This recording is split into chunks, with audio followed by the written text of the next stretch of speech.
នេះញ៉ាំបាយតិចហើយនេះខឹងបងរឿងអីមែនមិនមកអត់ញ៉ាំបាយយ៉ាងយ៉ាត់កូនឈឺអូខ្ញុំសុំបើកអុយបានអត់ព្រោះប្រពន្ធខ្ញុំឈឺនៅផ្ទះគ្រូដោដងហាដើរបីវៃពេលបាត់ថ្លៃពុកផែនដីមានន័យ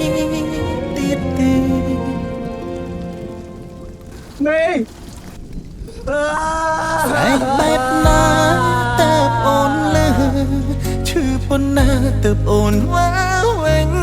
វិលវិញមកណាអូនសំឡាញ់កុំចាក់ចេញមកវេទនាណាសល់បេះដូងដែលនៅឈឺសល់រូបកាយបងលែងបានប៉ាសល់រឿងរ៉ាវត្រូវធ្វើច្រើនណាជាមួយគ្នា